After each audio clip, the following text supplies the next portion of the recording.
je remercie Grand Coach pour ses enseignements encore une fois de plus enrichissants. Je l'ai suivi avec beaucoup d'attention sur l'importance de multiplier les formations qu'il annonce en 2024 et surtout au sujet de renforcer les leaders, que les leaders soient véritablement des modèles. Je voudrais parler un peu de mon expérience depuis que nous échangeons ensemble. Je me trouve entouré de beaucoup de notes au regard des enseignements, des témoignages des uns des autres. Et quand je dois revoir ces notes, ça me prend énormément du temps et j'ai l'impression comme si je me ressourçais encore davantage. Voilà pourquoi ce n'est pas une question, c'est une suggestion que j'aurais aimé qu'il puisse réserver un espace sur la définition de priorité.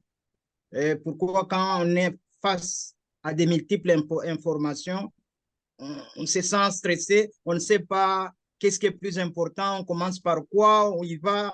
Or, quand on parle vision, on parle planification. Il a parlé d'une planification même de 100 ans, de 200 ans, d'une année, d'un mois, d'une semaine, d'un jour.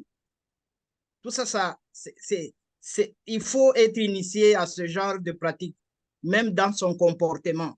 Vous pouvez avoir votre programme, vous avez planifié, mais ce que vous faites par jour, par semaine, par mois, c'est autre que ce que vous avez planifié. Donc, j'aurais voulu qu'il puisse essayer de voir un outil approprié. Mine de rien, ça nous dérange. Moi-même, j'en souffre. C'est maintenant que je commence un peu à m'adapter, à avoir ce genre d'outils. Le matin, j'ai mon petit plan journalier et petit à petit, ça me fait avancer. Et c'est juste une suggestion dans le programme de formation qu'il a annoncé. Merci. Merci, coach Basile, master coach. D'accord. Merci, coach Basile. OK. Coach Josiane, s'il vous plaît. Vous avez non, mais c'est comme c'était une suggestion de planification. Je pense que dans le petit programme de planification, moi, j'ai toujours dit, par exemple, je veux prendre l'exemple de mon cas.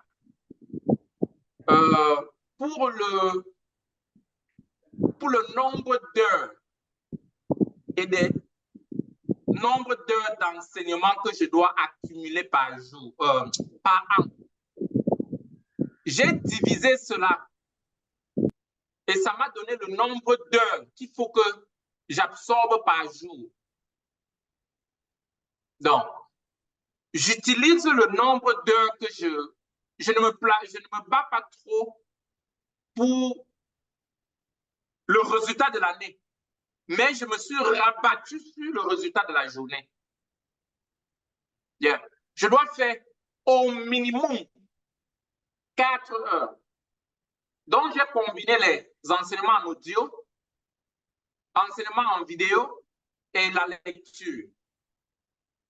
Donc, je me réveille tôt. Je fais d'abord 2 heures. Quand je pars au travail, je peux faire 1 heure. Quand je rentre, je fais d'autres heures.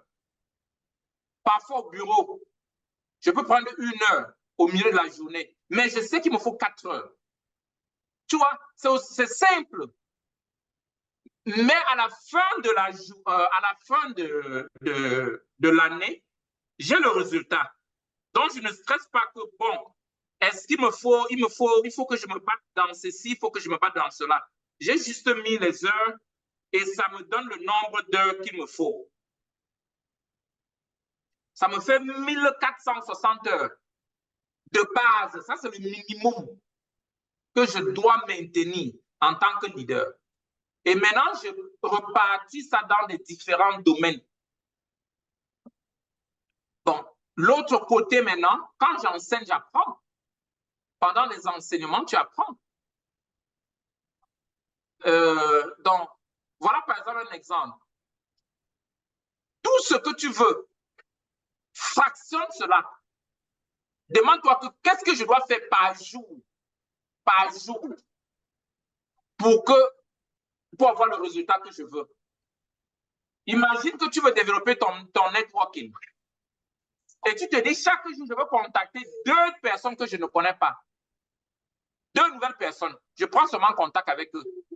Ça va te faire plus de 700 nouvelles personnes par an. Mais dans 2 personnes seulement. Dans 2 personnes seulement. Donc, c'est aussi simple que ça. Ou tu peux dire par mois, ou bien par... Supposons que tu vas avoir les contacts avec les banquiers. Et tu dis, j'appelle un banquier par semaine. Ça va te faire 4. Donc, c'est comme ça que moi, je planifie. J'essaie de contrôler la journée et ça me donne le résultat de l'année. Merci, coach Basile.